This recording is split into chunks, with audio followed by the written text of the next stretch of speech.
Hola, ¿qué tal? Mi nombre es Alejandra Flores, pertenezco al programa educativo de Bioingeniería en Agricultura y a continuación.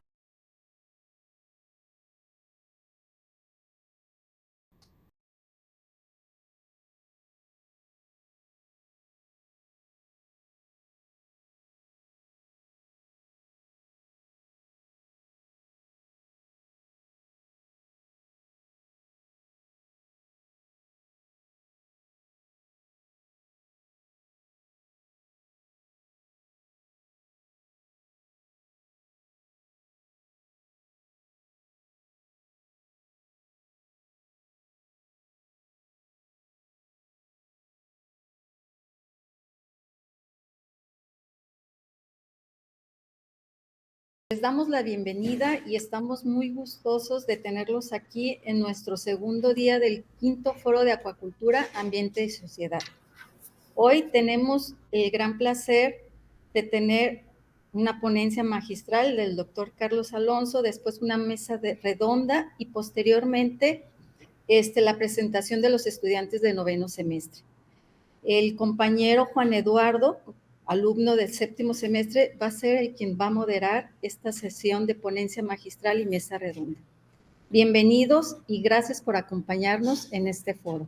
Adelante, Juan. Buenos días. Buenos días, y como mencionó la doctora Claudia, este es nuestro quinto día del foro de acuacultura, ambiente y sociedad. El día de hoy tenemos a nuestro presente y estimado doctor Carlos Alfonso González, profesor investigador de la Universidad Autónoma de Juárez, la Universidad de Juárez Autónoma de Tabasco, una disculpa, miembro del Sistema Nacional de Investigadores, CONACYT, más específicamente del nivel 3. Ha sido partícipe en múltiples artículos, tesis de licenciatura y posgrado.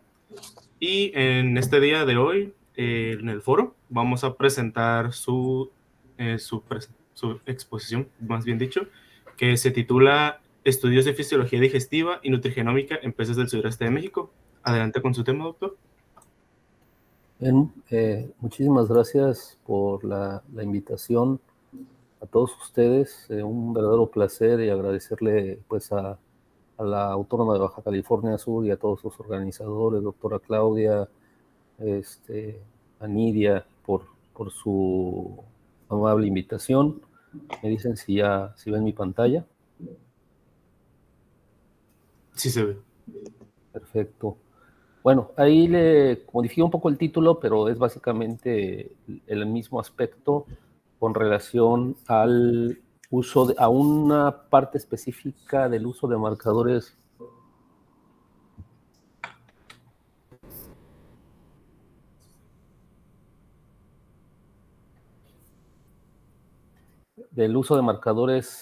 nutrigenómicos, particularmente aplicados con una evaluación que hicimos de prebióticos y probióticos en una especie icónica del sureste que es el peje lagarto. Es un pez ancestral de nosotros, el cual tiene un potencial mercado tanto para consumo humano como para acuariofilia, como para cuestiones artesanales. Hay una cultura del peje lagarto aquí en Tabasco y por consecuencia pues es muy, muy importante su conservación y su manejo a través de las prácticas acuícolas. Entonces a lo largo de la presentación pues les iré platicando un poco lo que hemos hecho con las investigaciones. En este caso son los últimos 4 o 5 años de investigación, aunque pues ya tengo yo 20 años trabajando aquí en la Universidad Juárez Autónoma de Tabasco, que es la universidad estatal, así como somos hermanos de la UABC.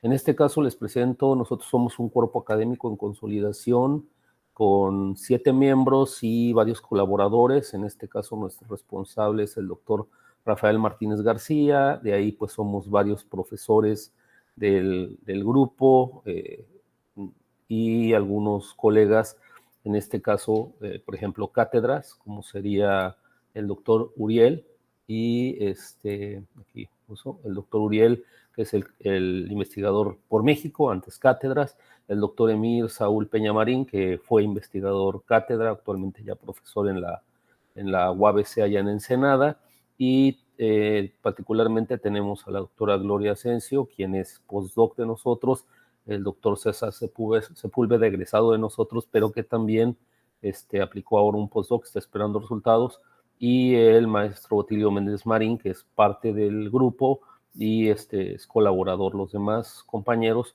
que ven ahí, la doctora Susana de la Rosa, la doctora Karina Álvarez, el doctor Gabriel Núñez, la doctora Susana Camarillo, la doctora Rocío Guerrero, somos todos miembros del cuerpo académico. Entonces, pues nosotros estamos en Villahermosa, digamos en las afueritas de la ciudad, estamos dentro de la ciudad todavía, pero ya en la periferia.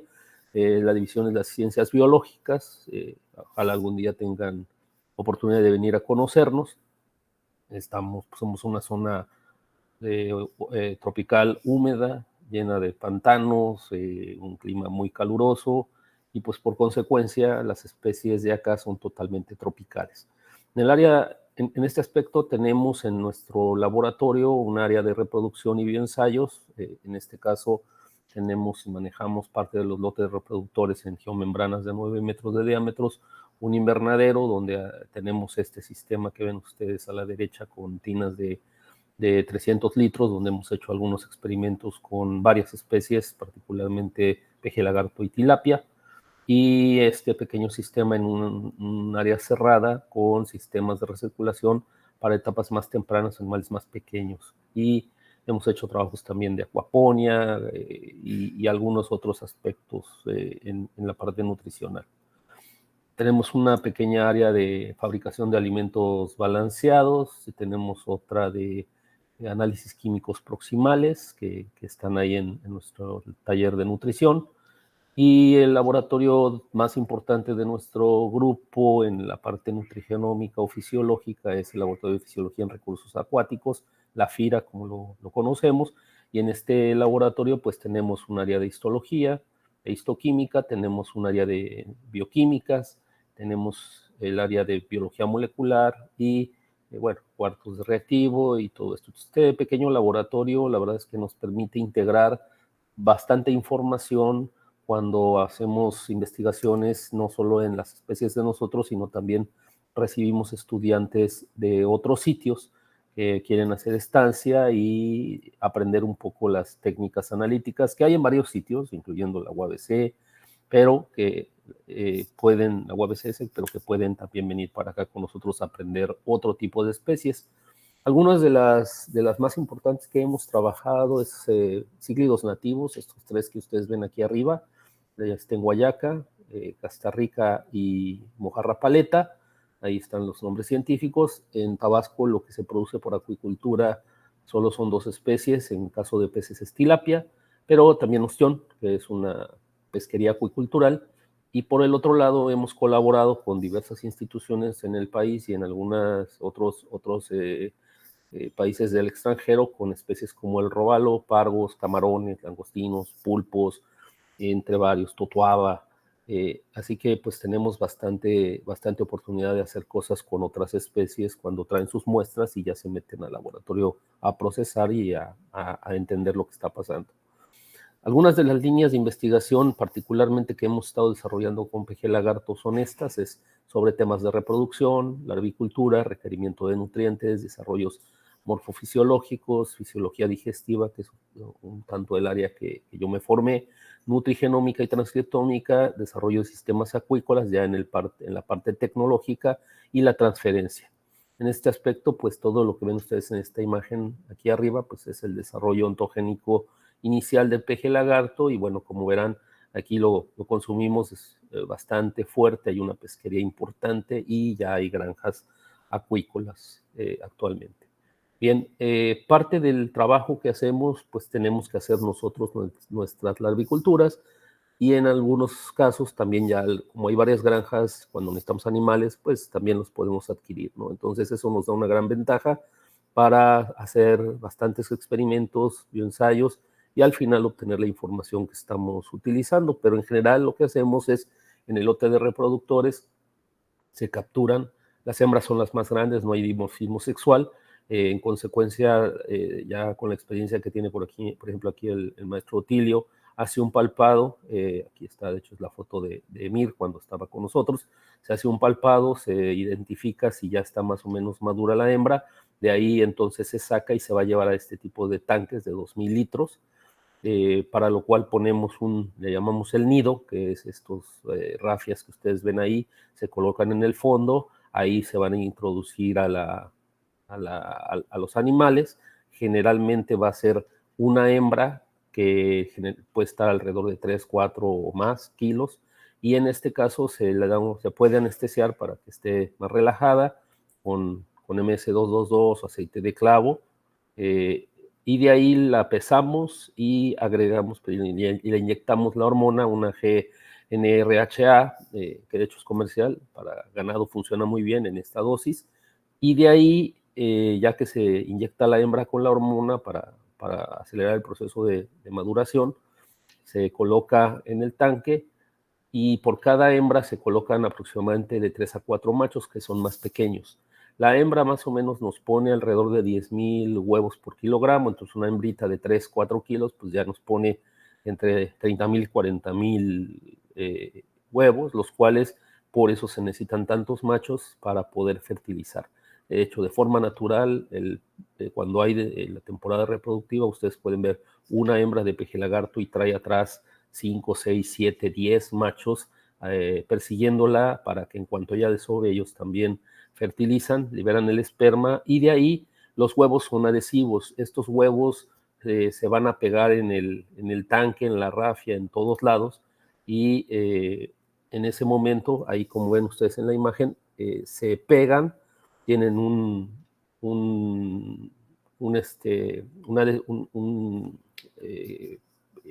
¿cómo se llama? Tiene una adhesión, tienen un moco que se pega, y de ahí las larvas más o menos a las 72 horas eclosionan, los embriones, salen el euteroembrión, que es el que ven en la imagen central, y después de 2, 3 días adicionales veremos el tanque lleno, así, con muchísimas larvas. Comparadas con larvas de peces marinos son muy grandes, estamos hablando de animales de muy buen tamaño. Entonces de ahí los llevamos a los sistemas de recirculación que tenemos, dependiendo del interés para el experimento que se requiera. Ahí ven ustedes algunos de nuestros sistemas, y ahí se siembran aproximadamente 150 larvas por tina. Son tinas entre 70 y 100 litros de volumen, y en ese momento empezamos lo que es la larvicultura. El protocolo de alimentación que hemos implementado son animales muy grandes, entonces, a diferencia de peces marinos, no requiere rotíferos, pero sí requerimos náuplios de artemia, y de ahí hacemos la alimentación. A partir de la absorción de vitelo, ya pueden comer, y entre los 3 y 15 días después de esa eclosión se mantiene alimentado con altas cantidades de náuplio. De ahí se hacemos una coalimentación con una mezcla de biomasa de artemia congelada mezclado con el alimento balanceado de nuestro interés, y el procedimiento de deshabituación, no lo llamemos destete, es un mal término, deshabituación o cambio de alimento, el vivo alimento balanceado, pues ya lo estamos logrando a partir de los 16 a 21 días. A partir de los 15, 16 días ya no son larvas, ya son juveniles, ya tienen todo el cambio anatómico, osteológico, estructural, que les permite ser igualitos a los animales ya más grandes, ¿no? Esto es más o menos la forma del desarrollo. El huevo, como les decía, es un huevo adhesivo muy grande, 3 milímetros. Se tiene que eclosionar generalmente a temperatura de 30 grados centígrados. Las larvas son bastante grandes, el euteroembrión, como ustedes ven en la imagen, y de ahí el proceso del cambio ontogénico. En la parte trófica empezamos con una alimentación endotrófica. Sin embargo, este pez no es de ontogenia indirecta, es de ontogenia transicional, porque tiene la presencia de una alimentación endoexotrófica, es decir, todavía presenta cierto vitelo, pero ya puede empezar a comer, a comer presas. Eso es aproximadamente entre el 4º y 6º día. Al 6º en adelante, hasta el día 14, ya es una larva completamente alimentada, con solo presas vivas, y empieza el proceso de deshabituación, recuerden en inglés weaning, y de ahí a los 15 días, como les decía, ya tiene la mandíbula formada, ya tiene patrones de pigmentación, ya tiene las escamas intrincadas, y en ese momento ya el animal está perfectamente capacitado y ya adaptado al alimento balanceado. Tenemos una etapa bastante crítica que se da entre los 6 y 14 días, que es el canibalismo. Hay una serie de trabajos que ha hecho el doctor César Sepúlveda para entender el canibalismo en esta especie y por ahí no lo voy a presentar ahora, pero sí, él podría también platicarles los estudios que está haciendo con marcadores genómicos en ese aspecto para entender el canibalismo y mitigarlo. Bueno, ese es un comercial. De ahí tenemos el desarrollo de los primeros trabajos que hicimos, no dentro del aspecto directamente del uso de pre y probióticos, es el desarrollo de las enzimas digestivas. Este trabajo fue el de maestría del ahora doctor Carlos Frías Quintana, quien actualmente es profesor de la Universidad Veracruzana y del Tecnológico de Boca del Río. Y él trabajó esta parte por las enzimas digestivas durante la ontogenia inicial y los cambios histológicos, particularmente, obviamente, estómago, intestino y órganos accesorios. Esta es una especie de desarrollo muy rápido. De hecho, el estómago lo presenta a partir del 6º día después de la eclosión, ya formado, y todo lo que son pliegues y su capacidad funcional se da desde los primeros días de desarrollo. El incremento de las actividades enzimáticas digestivas es muy rápido y pues es un pez, por eso comentaba que en su desarrollo ontogénico inicial es transicional. De ahí la doctora Rocío Guerrero, colega del laboratorio y de nuestro grupo, en su maestría, ella trabajó con la creación de proteasas de juveniles. Pues necesitábamos entender un poco cómo funcionan estas herramientas enzimáticas. Ella hizo la creación de temperatura, pH, inhibidores, que son muy clásicas en este tipo de aspectos, y la parte de simogramas. El peje lagarto presenta una buena cantidad de proteasas, tanto estomacales, 2 pepsinas, 2 tipos de pepsina, y como ven ustedes en la imagen de la electroforesis, 5 isoformas de proteasas alcalinas. Eso le confiere una capacidad enzimática bastante interesante. Pensábamos que era un carnívoro estricto y ya con este tiempo pues nos hemos dado cuenta que es un carnívoro adaptativo.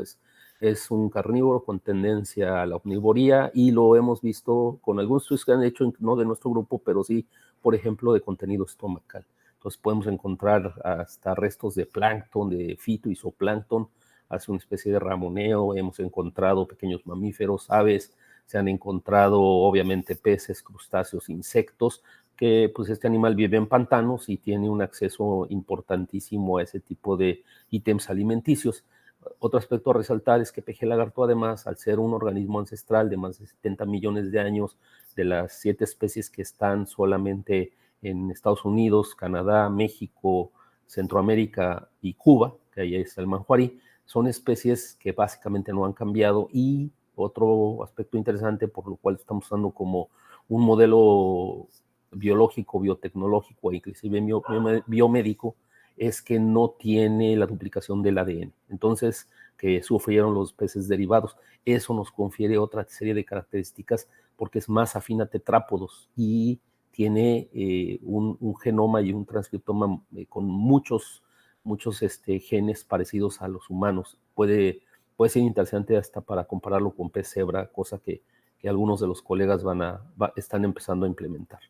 Bien, el trabajo también de maestría del doctor Carlos Frías, evaluamos con pH-Stat ingredientes. En la práctica son los primeros estudios sobre el desarrollo de dietas para larvas de peje lagarto, larva y juvenil, y entonces aquí con pH-Stat se lograron determinar diferentes ingredientes, y aquí está el GH.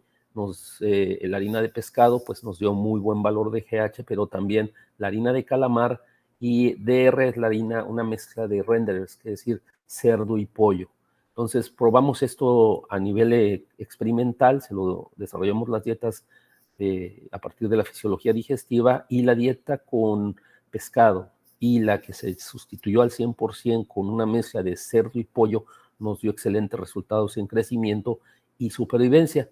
Entonces esto nos dio parte a decir, bueno, peje lagarto no necesariamente necesita comer harina de pescado o que su dieta contenga este ingrediente, sino meter otro tipo de ingredientes alternativos, lo cual evidentemente nos ayuda desde el punto de vista costo-beneficio. Otro trabajo complementario que nos interesaba mucho es el trabajo del maestro Roberto Méndez, estudiante del doctor Rodolfo Gómez Cruz, quien son expertos en microbioma, y se hizo un estudio muy interesante para comparar qué estaba pasando en juveniles, adultos de peje lagarto de cautiverio, silvestres, machos y hembras. Y entonces se analizó el microbioma a partir de los estudios del 16S ribosomal, y lo que nos logramos dar cuenta es que, bueno, los animales de cultivo mantienen un microbioma muy constante. Firmicutes es una de las grupos de los órdenes más importantes, y de ahí hay una diferencia interesante entre machos y hembras. Quiere decir que de alguna manera las hembras posiblemente en silvestres estén alimentándose de otros ítems alimenticios, posiblemente por requerimientos nutricionales, y esto está ocasionando que tengan un microbioma diferenciado. A partir de estos estudios, la doctora Susana de la Rosa y su grupo, ella es nuestra microbióloga experta, empezaron a aislar algunas bacterias del tracto digestivo de hembras silvestres, y a partir de esto se lograron aislar 2 levaduras con capacidades probióticas que pasaron todas las pruebas, y un par de bacterias. Este trabajo lo hicieron estudiantes de la doctora, y a partir de eso algunas de las investigaciones estamos usando este tipo de probióticos autóctonos. Otro trabajo complementario es el de la casi doctora Talía Martínez Burguete. Ella es nuestra bioinformática, y con ella hicimos el transcriptoma a partir del entendimiento del qué está pasando en estos cambios ontogénicos iniciales.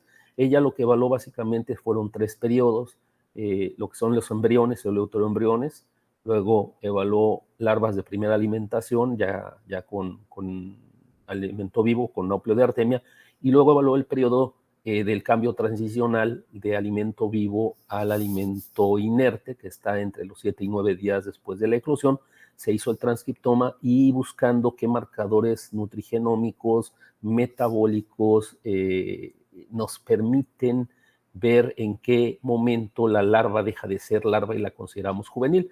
Y se notó muy rápidamente que entre el estadio que le llamamos larvas de mediana edad contra las tardías y las iniciales, las de mediana edad y las tardías tienen un transcriptoma muy parecido, ahí lo ven ustedes en el heatmap, mientras que las larvas de primera alimentación, que todavía están con vitelo y no comen presas vivas, tienen rutas metabólicas muy diferentes que están más relacionadas a la osteogénesis, a la morfogénesis y al aprovechamiento del vitelo y los glóbulos de aceite que presenta. Entonces esto nos dio pie a decir, bueno, ya tenemos el transcriptoma, ya vimos qué rutas metabólicas son las más importantes durante la ontogenia inicial, y a partir de esto todo lo que hemos estado haciendo con la expresión genómica pues está relacionada con la búsqueda de los genes en el transcriptoma. Entonces esto nos dio pauta. Todo esto lo hicimos antes del proyecto que nos aprobaron en CONACYT en 2016 se aplicó, nos lo aprobaron en 2017, nos dieron el dinero en 2018, tuvimos una buena cantidad de estudiantes, ahí inclusive verán algunos que están allá con ustedes en la UABCS, y este proyecto además se cruzó con la pandemia, como desafortunadamente a todos nos pasó.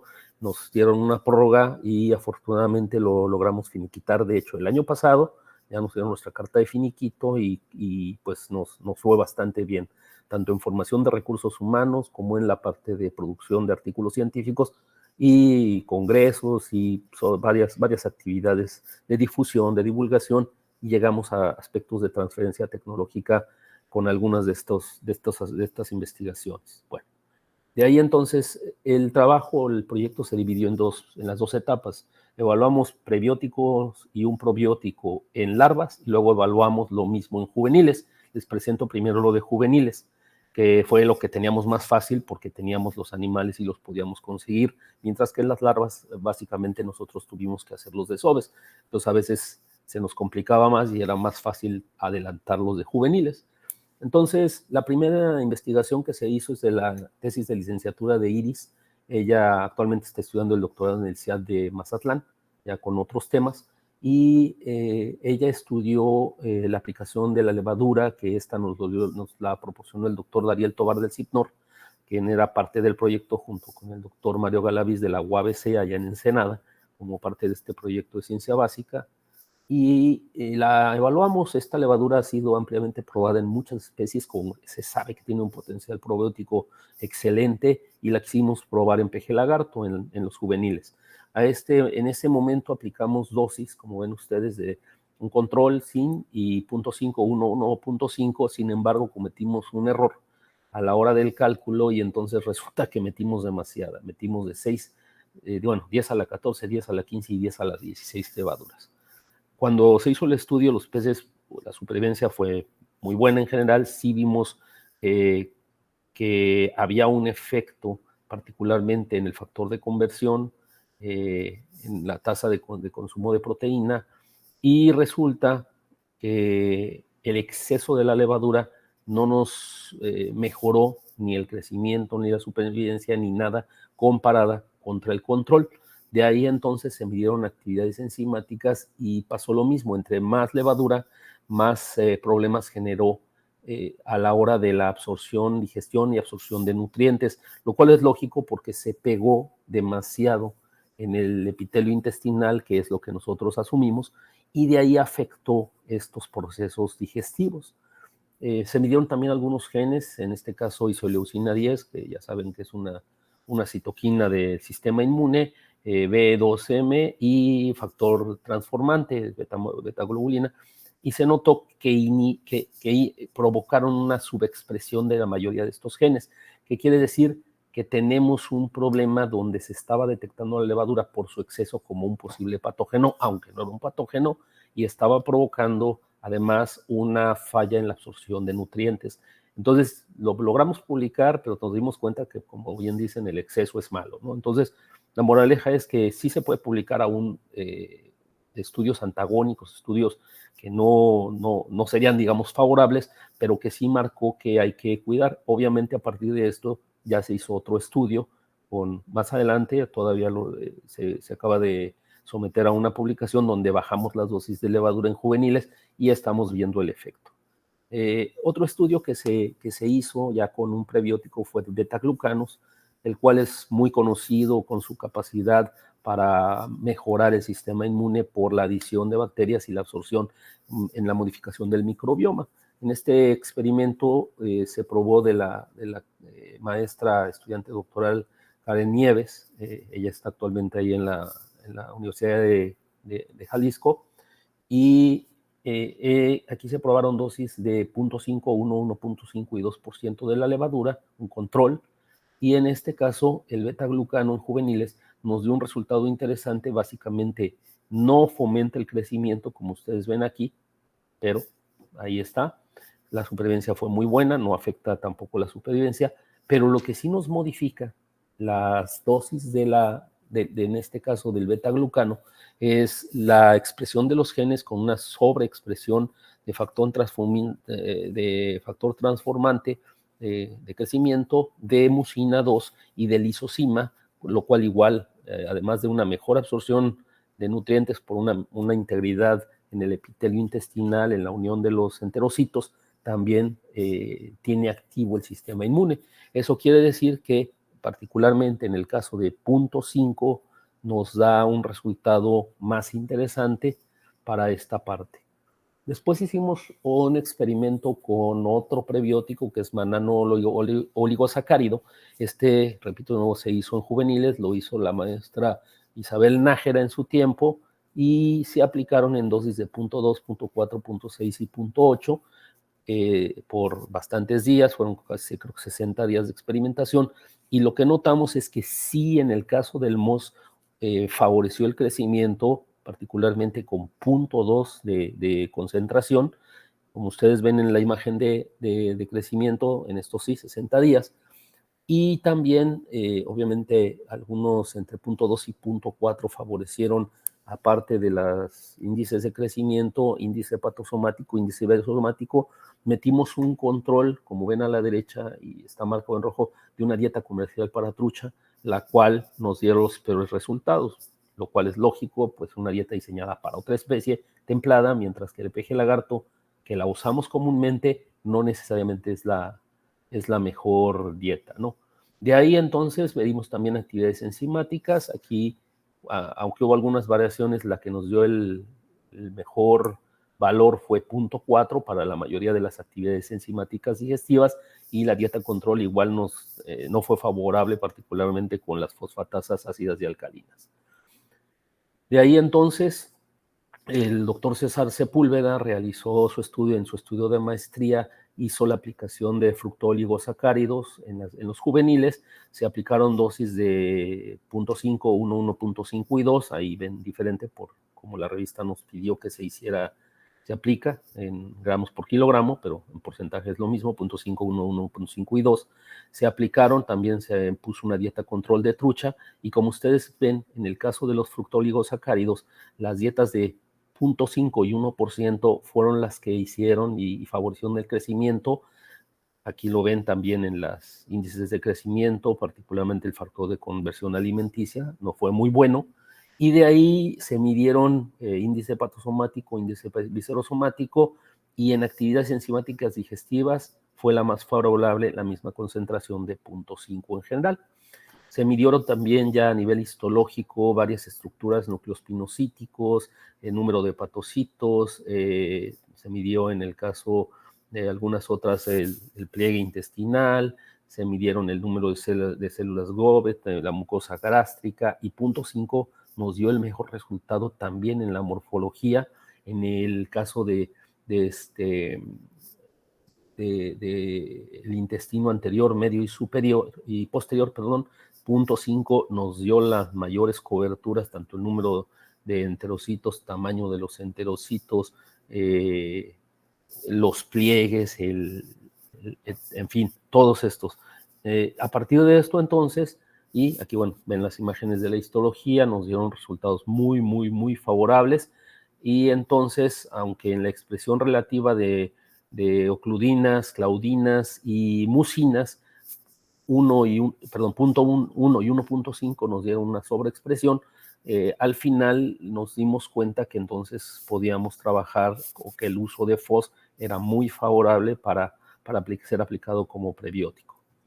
Otro estudio que hizo ya de su tesis de maestría, actualmente casi doctora, la estudiante Graciela Pérez Jiménez, ella probó ya en larvas, fue el primer experimento que hicimos en larvitas, aplicando nuevamente los fructooligosacáridos, era parte del compromiso. Aquí entonces utilizamos dosis más pequeñas, 0.25, 0.5 y 0.75, porque eran larvas, no queríamos arriesgar a meter demasiado FOS en los juveniles, y funcionó con dosis más altas, pero entonces aquí metimos estas dosis, ¿no? Repito, 0.25, 0.5 y 0.75. En este caso, con el estudio de Graciela, pues observamos que con 0.75 en las larvas fomentó el crecimiento, lo vimos también con mejores valores en 0.75 en general en casi todos ellos, incluyendo la supervivencia, fue la mayor, está alrededor de 25 al 30% nuestra supervivencia más favorable en larvas. Los juveniles siempre van a ser arriba del 85%.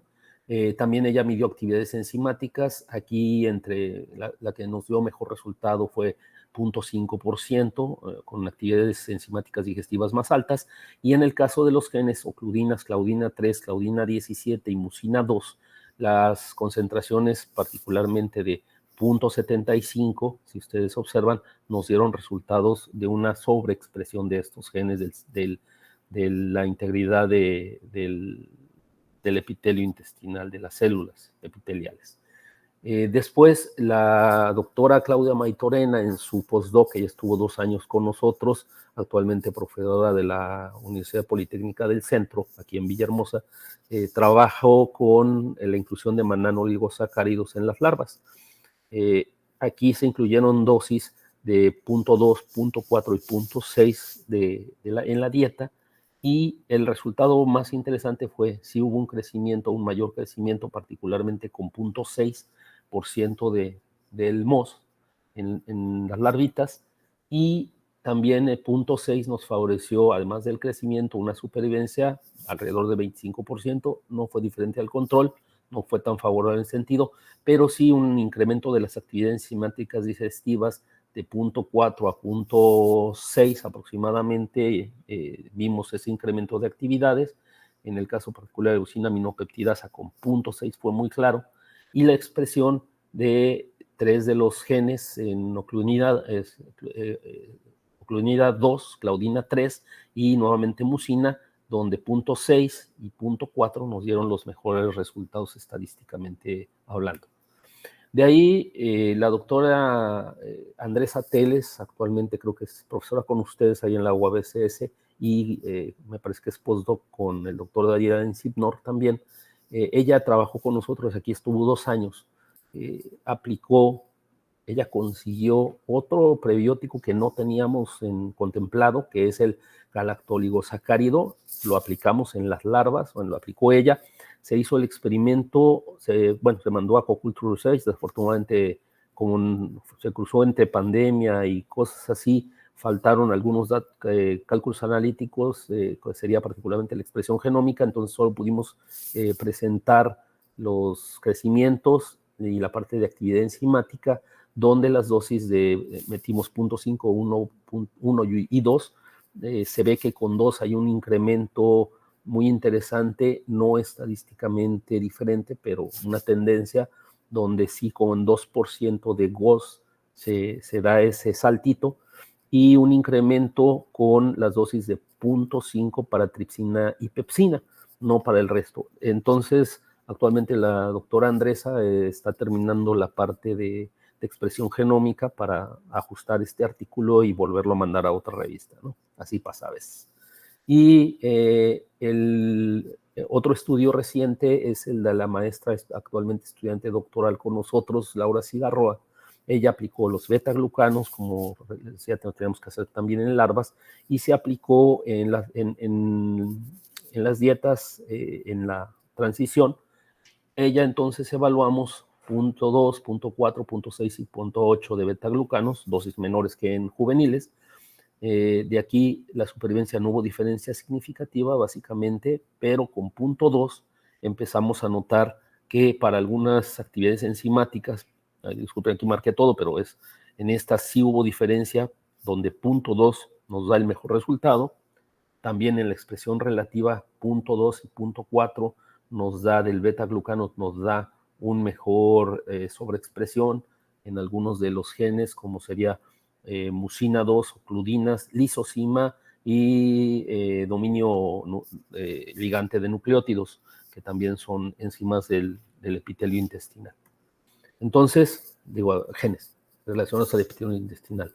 El último estudio que hicimos, que tampoco estaba comprometido, pero lo quisimos hacer, fue con inulina. La inulina es un derivado de los fructoligosacáridos, y entonces aquí se consiguió, el maestro Eduardo de la Cruz aplicó dosis de 0.51, 1.5, 2 y 2.5% en las larvas, y fue bien interesante porque sí notamos que con estas concentraciones, particularmente con 2.5%, incrementa la actividad enzimática digestiva. Él midió además enzimas del estrés oxidativo, vimos un incremento particularmente de catalasa, una disminución de superóxido de inmutasa, y nos dio la mejor supervivencia. Esta es la gráfica de la derecha, perdón, no se les estoy marcando. Disculpe, doctor, Sí. ¿le quedan 5 minutos todavía? No sé sí, ya acabé. Perdón. Gracias. Sale. Entonces, ¿ves? Te lo decía. Como conclusiones de toda esta serie de experimentos, actualmente estamos corriendo algunos otros. Como les decía, en juveniles era disminuir de Variomyces hansenii, cosa que ya hizo la maestra futura doctora Graciela Pérez Jiménez en su tesis doctoral, ya lo aplicó y estamos teniendo resultados muy buenos con el uso de la levadura, que nos sorprendía que no funcionó primero, pero que luego ya nos dimos cuenta que la dosis era muy importante. También pues 1.5 de glucanos, de beta-glucanos, la inclusión de 0.2 a 0.4 de MOS, 0.5 a 1% de FOS en juveniles funciona muy bien. En las larvas pues concluimos que 0.75 de FOS, de 0.4 a 0.6 de MOS, 0.6 de GOS y de 0.4 a 0.6 de betaglucanos, además de la inclusión de inulina entre 2 y 2.5 puede fomentar. Varios de estos estudios actuales, de los que todavía no estamos por publicar, ya hicimos también metagenómica, entonces estamos viendo el efecto y los cambios del microbioma. Como perspectivas, pues nos quedan evaluar cosas, ya el proyecto, si bien terminó, nos permite seguir trabajando. La tesis doctoral de Graciela nos falta hacer, o ya está ella aplicando el uso de 2 levaduras, Candida albicans, y de una bacteria, Lactococcus, para poder ver el efecto en animales, que estos se aislaron.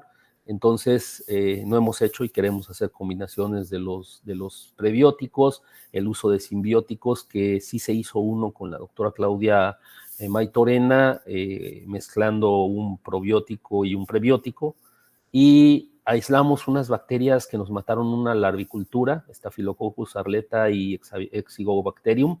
Estas bacterias ya fueron identificadas en el CIAD con el apoyo del CIPNOR, de Eduardo, allí, y actualmente pues estamos usándolos, o los queremos ver si los usamos como patógenos, porque nunca habíamos detectado un patógeno para pez lagarto, y bueno, esto nos permite entender un poquito más. Y bueno, continuar con los estudios de alimentos funcionales, con nuevos aditivos que ya se están probando, como serían butirato y propionato de sodio. La doctora Gloria Asensio está probando algunos aceites funcionales, aceites esenciales para peje lagarto en su postdoc que está haciendo con nosotros.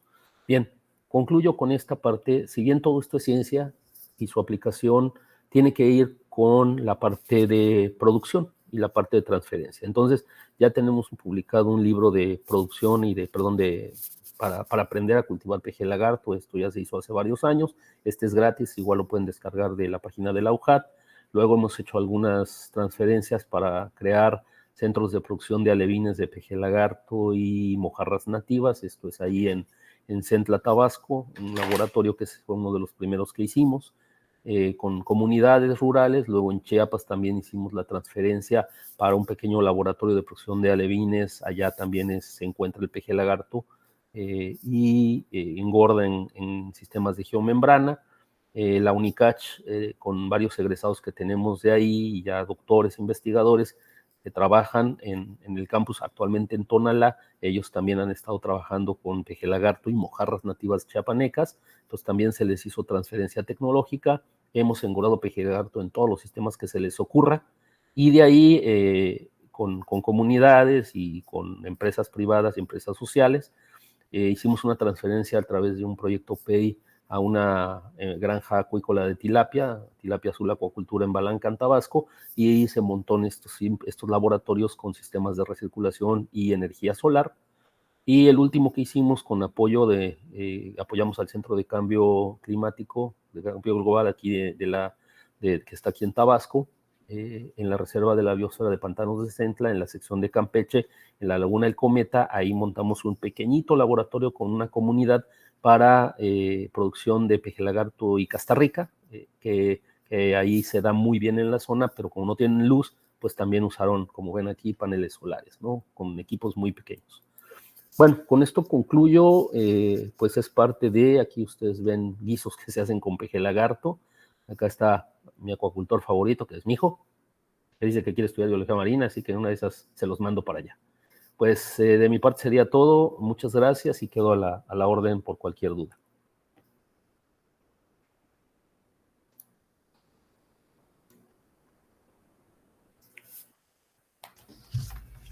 Ok, muchas gracias, doctor, por el tema, muy interesante, la verdad. Y de nuevo agradecerle por su tiempo y por tomarse la molestia de venir, de estar acá. Y bueno, ahora lo que pasamos es, con los que nos acompañan en la transmisión, harán las siguientes preguntas. Así que la primera pregunta es, ¿para el peje lagarto también hacen repoblación? Y si es así, ¿tienen un polígono seleccionado y antes ya analizado para la introducción? Y, bueno. Sí, gracias. Se han hecho algunos trabajos de repoblamiento a partir de inclusive proyectos que han sido financiados con empresas relacionadas al sector petrolero, que tienen que hacer apropiación social y que tienen que apoyar a las comunidades. Entonces seleccionan algunos sitios donde inclusive, bueno, están lo menos contaminados posible. Esto lo han hecho algunos colegas de otro grupo, no de nosotros directamente, pero sí se han logrado algunos repoblamientos. No se ha evaluado el impacto profundo si realmente se están reintegrando a las poblaciones del sitio. Son pejelagartos de la zona, así que al final todavía no hay un manejo F1, F2, casi todos los reproductores que se tienen son silvestres y en consecuencia no hay en teoría no hay una pérdida de variabilidad genética. Sin embargo, no lo hemos evaluado al detalle, pero sí, se están haciendo repoblamientos de pejelagarto y de mojarras nativas, y el gobierno, aunque no apoya pejelagarto, tristemente, en sus programas acuícolas, sí también de repente reprueban con tilapia. Entonces, pues ni modo, es lo que hay, ¿no? Muchas gracias. Y continuando, es la misma persona. Dice, ¿y qué impacto tendría añadirlos a un hábitat diferente? O sea, como una especie, bueno, parte de ese hábitat. Como una especie exótica, pues cualquier introducción es mala. Aquí yo no le contestaría a la persona que introducir pejelagarto, ya lo han hecho. De hecho, en Oaxaca creo que introdujeron pejelagarto en algún tiempo, pero pejelagarto es un pez muy adaptado al trópico. Entonces, en sitios donde puede haber una variación térmica, donde baja la temperatura a 26, 25, 24, el pejelagarto no le gusta, le viene mal, le sale hongo y muchas veces el hongo lo mata. Entonces, en sitios con estas fluctuaciones, digamos, del centro hacia el norte, es muy difícil, salvo en acuarismo, pues ahí los tienen una pecera controlada, pero que después crece mucho y si los liberan normalmente no sobreviven, requieren estas temperaturas. En el caso de introducciones, más bien es al revés. Nosotros tenemos, como en muchas partes del país, el famoso pez diablo, los Pterygoplictis, y otro género también de pez gato amazónico. Pues aquí hay introducciones de tilapia, que no es nativa, hay introducción de carpa, que tampoco es nativa, y tenemos una serie de especies pues que desafortunadamente ya están, ¿no? Entonces, más bien es al revés. Tratar de que pejelagarto se cultive en Tabasco, se cultive en Campeche, se cultive en Chiapas, en el sur de Veracruz, que también llega a haber, y entonces fomentar lo que le llamamos nosotros diversificación acuícola. Tilapia y pejelagarto son dos productos diferentes, no compiten. Entonces, nosotros fomentamos que el tilapicultor meta nativas en algunas de sus cultivos y que tenga dos productos. Generalmente aquí los acuacultores de la región venden a pie de granja buenos precios, la gente va y les compra. Y a veces una ama de casa dirá, no, pues quiero comer tilapia, pero otro día dirá, no, pues quiero comer pejelagarto. Entonces, si hay, lo va a comprar. Ok, y tomando un pequeño espacio, una disculpa que se me olvida, y es que muchos verán que hay un link que está pasando por los comentarios de la transmisión en vivo, y es el formulario para el registro de su constancia. Se lo pueden pasar a llenar y si lo ven, los agradecería. Y siguiendo con la pregunta, bueno, con la siguiente pregunta es, buen día, ¿ha ocurrido alguna proliferación de microorganismos en los estanques de cultivo? Creo que se refiere por algunas de las fotos que se ve verde, me imagino que es la proliferación de algunas microalgas, si no mal veo. A veces en los estanques que tenemos donde están los reproductores, que son estanques de 9 metros, pues como nada más es recambio de agua, no tenemos algo de aireación, pero el peje no lo necesita, pues se fomenta microalgas, ¿no? Pero sí, no, patógenos como tal en pejelagarto no hay detectados y publicados, a excepción de esos dos que nos mató en la larvicultura, pero era un filtro que traía problemas porque se había sido usado en otra cosa, en otra especie, y resulta que la larva pues sí tiene un sistema inmune no tan fuerte, y sí nos mató una larvicultura y se aislaron esos dos, Exigobacterium y Staphylococcus aureus. Ya la doctora Asensio hizo un primer intento de reto bacteriano con inmersión y por ahí otra estudiante le inyectó también otros patógenos a pejelagarto en juveniles y resulta que no nos los mataron. Entonces, todavía no tenemos clara una evidencia de algún patógeno. Hongos, sí, no tanto los matan porque un tratamiento con tantita sal al 0.5 o 1% elimina cualquier hongo, como sería el Ichthyophorus, pero de ahí en fuera no tenemos realmente problemas de patogenicidad en los cultivos, a diferencia de tilapia, que tilapia están con muchos problemas, con muchos patógenos, bacterias, virus y parásitos, aún en los cultivos. Ok, muchas gracias. La siguiente pregunta es, mencionó el canibalismo y la pregunta va, ¿El canibalismo que se ve en esta especie puede deberse a la gran competencia por alimentación o simplemente se debe a la territorialidad? Es muy interesante la pregunta y es parte de lo que el doctor César Sepúlveda ha estado tratando de desenmarañar con el canibalismo. El canibalismo es un fenómeno natural que se da en muchas especies, no solamente de organismos acuáticos, sino a especies inclusive de vertebrados. En muchas ocasiones a nivel externo se piensa que es por esa falta de alimento, pues que se comen algún hermanito. Sin embargo, en acuacultura, pues lo que más tienen es alimento. Y aún así, tenemos entre un 2%, alrededor de un 2% es decir, si yo siembro 100 larvas, voy a tener alrededor de 2 a 3 larvas caníbales, aún con alimento. Entonces, no es un problema de alimentación, no hay una competencia como sería con el caso de los cíclidos, de esas agresiones sociales, porque se presentan jerarquías, simplemente prefieren comerse un hermanito, pero 2 o 3 o 4 animalitos, 2 o 3, 4 larvas, que si no las controlamos y las sacamos, se acaban con sus hermanos y obviamente convierten y crecen de una forma espectacular.